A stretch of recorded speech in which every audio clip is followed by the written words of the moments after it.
ये जी। मैं यहाँ से स्टार्ट कर रहा हूँ ताकि थोड़ा बहुत लास्ट क्लास का भी हो जाए कि हमने प्लैनेट के फल निकालने हैं तो कैसे निकालने हैं, ठीक है। जी। तो केपी एस्ट्रोलॉजी में हम राशि चार्ट लेते हैं और भाव चलित चार्ट लेते हैं, ठीक है। हम्म। तो यहाँ पे आप देख सकते हैं कि अगर मैं सैटर्न के फल निकाल रहा हूँ तो सीधा और सीधा मेरे को भाव चलित चार्ट में जाना है और हमें ये हम्म। देखना है सैटर्न कौन से हाउस में है। यहाँ पे सैटर्न फोर्थ हाउस में है, हम्म। ठीक है।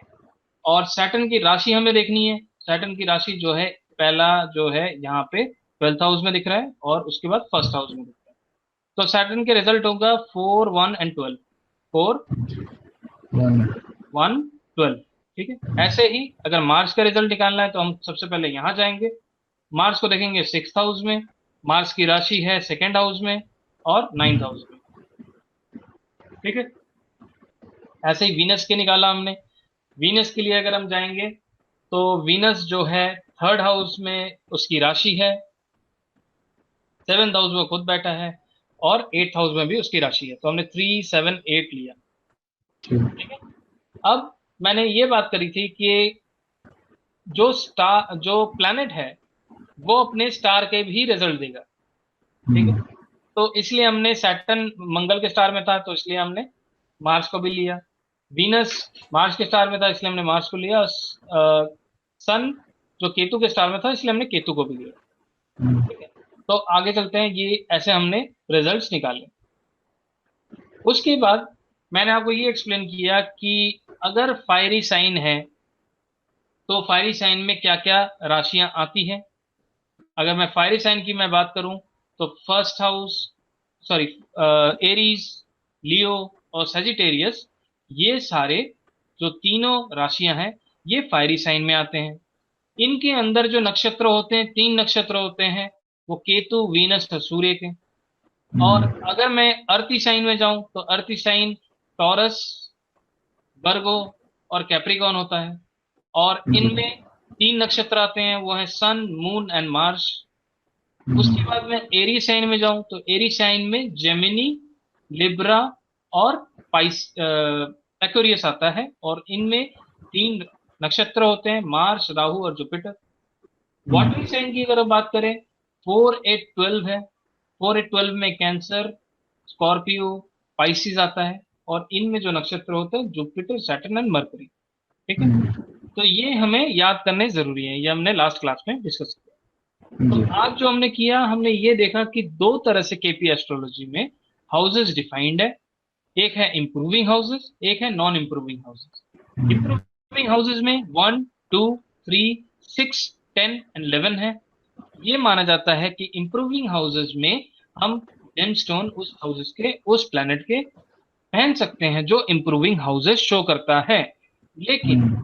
हमें इसमें भी डिटेल में जानना है कि क्या कौन सा प्लैनेट हमारे लिए सही है। तो उसके लिए जेमस्टोन के लिए हम दूसरे टेक्निक्स यूज करेंगे, वो हम आगे क्लासेस में जानेंगे। नॉन इंप्रूविंग हाउसेस में 7, 8, 9, 12, 4 एंड 5 आ रहे हैं, जो कि हमारे सामने वाले के अच्छे हाउसेस हैं। जैसे पहले का फर्स्ट हाउस अगर हम हैं, सेवेंथ हाउस हमारे सामने वाला। सेकेंड हाउस अगर हमारा धन भाव है तो एट्थ हाउस हमारे सामने वाले का धन भाव है। थर्ड हम्म। हाउस अगर हमारा कम्युनिकेशन है तो नाइन्थ हाउस उसका कम्युनिकेशन है। सिक्स्थ हाउस अगर हमारे सबसे बड़ा पैसे आने का जरिया है तो 12वां घर हमारे सामने वाले का सबसे बड़ा पैसे आने का जरिया है।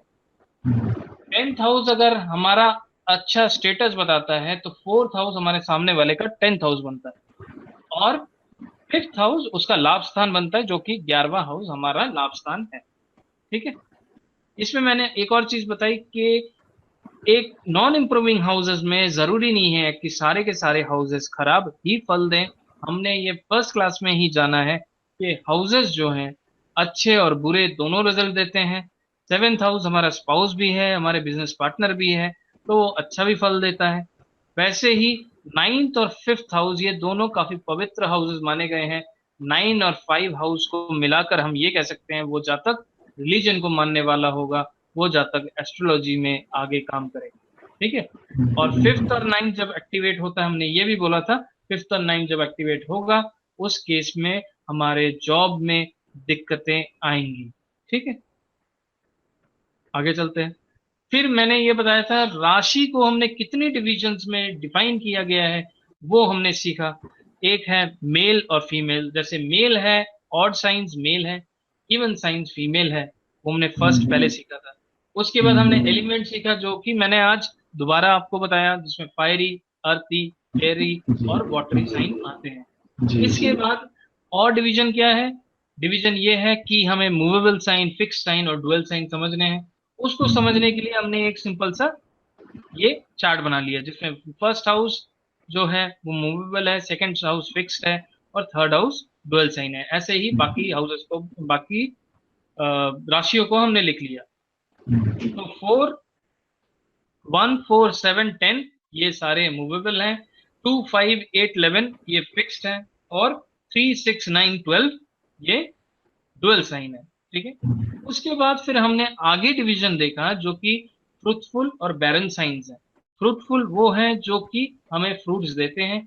इनको हमें कहाँ यूज करना है, जब हम चाइल्ड बर्थ में यूज करेंगे, इस लॉजिक को हम वहां यूज करेंगे। बैरन साइन वो होते हैं जिनको हम कह सकते हैं जो बांझ राशियां हैं, उनमें हम भी हमें देखना है।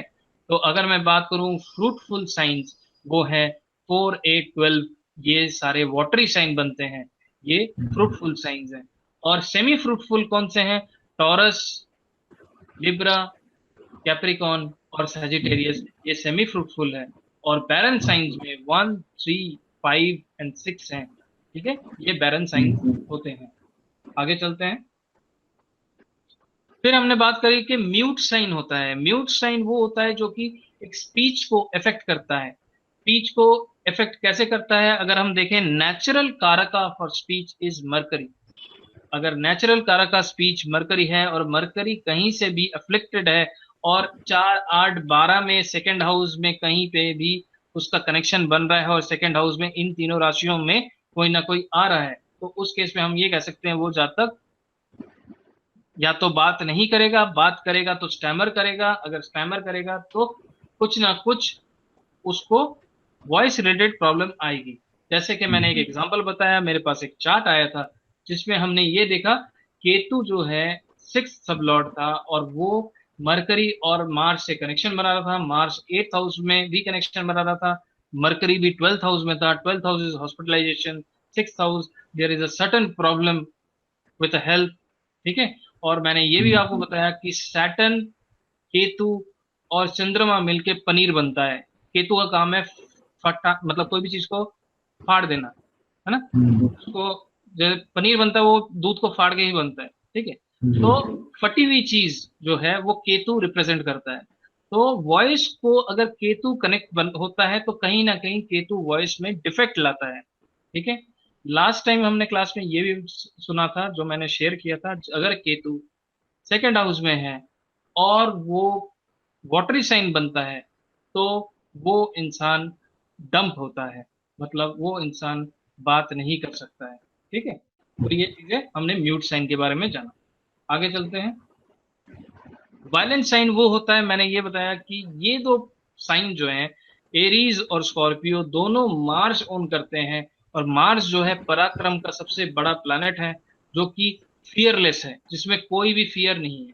अगर ये प्लैनेट शुभ है तो ये अच्छे के लिए किसी भी दुनिया के लोगों से लड़ जाएगा, अगर ये प्लैनेट अशुभ है किसी की भी बुरा करने से एक बार भी नहीं सोचेगा। ये चीजें हमें ध्यान रखना है। तो वायलेंट साइन कुछ भी कर सकता है, वो उसके अंदर कोई डर नहीं होता है, वो साइन 1 और 8 होता है। ये हमें दिमाग में रखना है। दोनों ही राशि मंगल के हैं। आगे चलते हैं। ह्यूमन साइन की बात करें तो 3, 6 एंड 11, मतलब जेमिनी, वर्गो एंड एक्यूरियस, ये ह्यूमन साइन है। और इसमें हमने ये बात करी, मरकरी के दोनों साइन जो है प्रॉपरली फुल्ली डुअल साइन है। लेकिन अगर मैं सेजिटेरियस की बात करूं, 0 डिग्री से 15 डिग्री वो डुअल है और 15 डिग्री से 30 डिग्री वो क्वाड्रेंट है या चतुष्पाद है, 4 पैरों वाला। फॉर एग्जाम्पल हमने ये भी डिस्कस किया, चौथे घर के कारण अगर सेजिटेरियस में चौथे घर का सबलॉर्ड अगर सेजिटेरियस में आ जाए तो हम ये कह सकते हैं फर्स्ट 15 डिग्री में होगा तो वो बाइक लेगा क्योंकि 2 पैरों वाला है। और अगर वो 15 डिग्री से 30 डिग्री में आ जाए तो हम ये कह सकते हैं वो कार लेगा। तो इसके लिए हम आगे चीजों को जब फोर्थ हाउस करेंगे तब हम जानेंगे। अब वॉइस में हमने ये बोला वॉइस कई तरह के होते हैं। एक म्यूजिकल वॉइस होता है। अगर म्यूजिकल वॉइस की बात करें तो उसमें हम 3 7 11 लेंगे, मतलब तीसरा घर बुध का प्राइमरी कम्युनिकेशन का घर है। सातवां घर वीनस का है जो सुंदरता देता है। एक्वेरियस भी वॉइस का कारक है, शनि भी वॉइस देता है अगर वो एक्वेरियस साइन में आता है। वॉइस कैसे बनता है? अगर मैं कुछ बोलता हूं आप तक कैसे पहुंच रहा है? हवा से, एयर से। वो जो एक्वेरियस है वो एरी साइन है। ठीक। थर्ड जो जेमिनी है वो भी एरी साइन है। अगर सेवेंथ हाउस देखें वो भी एरी साइन है। तो इस चीज को लॉजिक लगाएं, कहाँ पे मुझे एलिमेंट यूज करना है, कहाँ पे प्लैनेट की सिग्निफिकेशन यूज करना है। और वीनस जो है बहुत ही सुंदर प्लैनेट है। मरकरी जो है बहुत ही अच्छा प्लैनेट है कम्युनिकेशन को लेकर। ठीक है। तो इन चीजों में, और सैटर्न यहाँ पे क्या कर रहा है आप पूछ सकते हैं कि सैटर्न यहाँ पे क्या ला रहा है। सैटर्न यहाँ पे ला रहा है डेडिकेशन और डिसिप्लिन। ये सब चीजें मिलाकर ही एक अच्छा इंसान, जो म्यूजिकल जो इंसान होता है वो परफेक्शनिट इन्हीं इन्हीं चीजों से हो सकता है, डेडिकेशन और मेहनत से। सैटर्न मेहनत का भी कारक है। ठीक है। तो 3 7 11 ये तीनों एरी साइन है, वो म्यूजिकल वॉइस देने के लिए काफी अच्छे साइन है। आगे चलते हैं। मरकरी के मैंने ये डिस्कस किया था 3 and 6। 3 and 6 ये दोनों डुअल साइन है, मरकरी के साइन है, पूरी तरह से डुअल है। अभी जो मैंने डिस्कस किया जुपिटर का जो पाइसिस साइन है वो कंप्लीटली डुअल है, लेकिन सेजिटेरियस फर्स्ट 15 डिग्री डुअल है, उसके बाद के 15 डिग्री क्वाड्रेंट है, मतलब चतुष्पाद है। आगे चलते हैं। अब हमने ये डिस्कस किया कि कौन से प्लैनेट के क्या एस्पेक्ट होते हैं। केतु और राहु के कोई भी एस्पेक्ट नहीं लेते हम केपी एस्ट्रोलॉजी में, ये आपको पकड़ के चलना है। कुछ ऐसे प्लैनेट हैं जिनके सिर्फ एक ही एस्पेक्ट है। वीनस, सन, मून और मरकरी, इनके एक एक एस्पेक्ट हैं। Venus, Sun, Moon and Mercury, इनके एक एक एस्पेक्ट हैं जो कि सातवां घर है। और जुपिटर, मार्स और सैटर्न को स्पेशल एस्पेक्ट्स मिले हैं। मार्स को 4 and 8 मिले हैं, जुपिटर को 5 and 9 मिले हैं, सैटर्न को 3 and 10 मिले हैं। तो ये स्पेशल एस्पेक्ट हैं अलोंग विथ सेवेंथ एस्पेक्ट। ठीक है। जी जी। तो अब हमने चार्ट में ये देखा कि एस्पेक्ट कैसे देखना है। जहां प्लैनेट बैठा है, जैसे सैटर्न यहाँ बैठा है तो यहाँ से हमें थर्ड काउंट करना है। थर्ड एस्पेक्ट है सैटर्न का, 1 2 3 यहाँ पे। उसका 4 5 6 7, सेवेंथ एस्पेक्ट सैटर्न का है। उसके बाद हम आगे चलते हैं। सेवेंथ के बाद 8 9 10, टेंथ हाउस पे भी सैटर्न का एस्पेक्ट है। हमने ये बात किया सैटर्न जहां बैठेगा वहां पे वो चीजों को बढ़ाएगा, जहां वो देखेगा वहां पे चीजों को खराब करेगा। जी अगर वो थर्ड हाउस को देख रहा है, थर्ड हाउस को खराब कर रहा है। हमने देखिए ये लगन लिया, मैं अगर इस चीज को देखूं, ये लगन लिया और हम जो काम कर रहे हैं इंटरनेट का काम कर रहे हैं, उसने हमारे इंटरनेट के काम को खराब किया। डुअल राशि है, दोबारा हमें रिकॉर्ड करना पड़ रहा है, दोबारा हमें चीजों को रिपीट करना पड़ रहा है। जुपिटर की राशि, जुपिटर की दृष्टि भी थर्ड हाउस में है, तो जुपिटर डुअल राशि है। ये खुद मरकरी की राशि है, कम्युनिकेशन का कारक है। और यहाँ पे अगर हम देखें, मरकरी की नेचुरल राशि है, थर्ड हाउस मरकरी का नेचुरल राशि है और जुपिटर का एस्पेक्ट है, तो इसलिए डुअल नेचर भी इसमें आ जाता है। इसलिए हमें दोबारा सब कुछ बार बार करना पड़ रहा है। लग्नेश की दृष्टि थर्ड हाउस पे आ गई है। थर्ड हाउस कम्युनिकेशन का है, इंटरनेट का है, कॉरस्पॉन्डेंस, एजुकेशन का है। इस एस्पेक्ट की वजह से सैटर्न ने खराब किया, लेकिन पूरी तरह से खराब नहीं किया। क्यों? क्योंकि ये सैटर्न की खुद की राशि है। खुद की राशि में वो डिले कर देगा लेकिन पूरी तरह से खराब नहीं करेगा। ये प्रैक्टिकल हमारे साथ इवेंट हो गया। जी जी। ठीक। तो मार्स की हमने बात करी। मार्स की फोर्थ एस्पेक्ट है। फोर्थ एस्पेक्ट मार्स अगर अपनी ही राशि में देता है, उस राशि को बचा के रखता है, अच्छा उसके लिए बढ़िया होता है, केयरिंग होता है। कोई भी बिगड़ा हुआ काम भी उस हाउस को लेके वो अच्छा कर देता है। मार्स का फोर्थ एस्पेक्ट अच्छा होता है, फिर आठवां एस्पेक्ट होता है, और फिर सातवां और आठवां एस्पेक्ट होता है। वीनस का सेवेंथ होता है, सन का सेवेंथ होता है, मरकरी का सेवेंथ होता है, मून का भी सेवेंथ होता है। ठीक है। तो हमने ये बात करी जुपिटर जहां बैठता है वहां वो खराब करता है, और जहां वो दृष्टि डालता है उसको बढ़ाता है। तो यहाँ पे जुपिटर ने थर्ड हाउस पे एस्पेक्ट किया, तो इसलिए हमारे पूरी तरह चीज को खराब होने नहीं दिया, उसने चीज को बढ़ाया। हमने रिवीजन कर रहे हैं, और जब रिवीजन कर रहे हैं कुछ एक्स्ट्रा ही मिल रहा है। जी। सही, रिवीजन जब कर रहे हैं कुछ एक्स्ट्रा ही मिल रहा है, मतलब चीजों को वो बढ़ा चढ़ा के दे रहा है। हम्म। ठीक है, तो ऐसे ही हमें चीजों को मिक्स करना है, चीजों को यूज करना है। तो एस्पेक्ट में क्लियर हो गया, सैटर्न के 3 एस्पेक्ट हैं, third, seventh and tenth, Mars के fourth, seventh and eight, Jupiter के फिफ्थ, सेवेंथ एंड नाइन्थ। ठीक है, तो यहाँ पे हमने देख लिया ये एस्पेक्ट है। अब आगे चलते हैं। फिर हमने ये देखा कि राहु केतु के रिजल्ट कैसे निकालने हैं। राहु केतु के लिए हमने नोट किए कि कैसे कैसे रिजल्ट निकालने हैं। राहु केतु के कुछ रूल हैं। राहु केतु एजेंट होते हैं, ये हमने डिस्कस किया। राहु केतु एजेंट्स होते हैं दूसरे प्लैनेट के, लेकिन वो जो दूसरे प्लैनेट के रिजल्ट हैं तो कैसे निकालेंगे। सबसे पहले हम ये देखेंगे जो हमने यहाँ लिखा, फिफ्थ वाला पॉइंट, कि राहु केतु जहां बैठे होंगे वहां के रिजल्ट देंगे। पहला पॉइंट ये हुआ। दूसरा पॉइंट, राहु केतु जिसके साइन लॉर्ड में होंगे, जो उनके साइन लॉर्ड बनेंगे, उनके वो रिजल्ट देंगे। राहु केतु पे जिनकी दृष्टि होगी वो भी उनके रिजल्ट देंगे। जैसे अगर मंगल की दृष्टि राहु पे आई तो मंगल के भी रिजल्ट राहु देगा। कंजंक्शन में अगर राहु चंद्रमा के साथ कंजंक्ट है तो चंद्रमा के भी वो रिजल्ट देगा। फिर हम आगे जाके देखेंगे राहु केतु क्या किसी के स्टार बने हैं, तो अगर स्टार बने हैं तो उसके भी रिजल्ट देंगे। तो स्टार भी हम देख लेते हैं कैसे देखना है।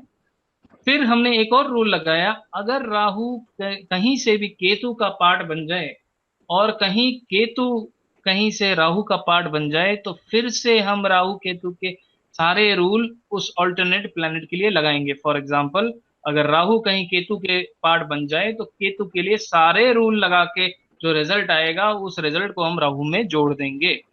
ठीक है, जी। तो उसको हम दोबारा देख लेते हैं। जैसे हमने इस चार्ट में देखा, राहु जो है 10वें घर में, हमें कस्पल चार्ट से देखना है कि पोजीशन कहाँ है। राशि चार्ट से हमें कंजंक्शन और एस्पेक्ट देखना है। तो हमने यहां देखा राहु 10वें घर में है। राहु का साइन लॉर्ड जो है मार्स है। राहु का साइन लॉर्ड मार्स है। कहां से देखा हमने, उस चार्ट से देखा। वो चार्ट शायद मैंने बंद कर दिया है, लेकिन फिर भी हम देख लेते हैं। हाँ, चार्ट वो मैंने बंद कर दिया है, लेकिन आपको ये कॉलम से देखना है। ये जो कॉलम है इसमें हमें देखना है कि साइन लॉर्ड से नोट करना है कि कहाँ वो साइन लॉर्ड बन रहा है।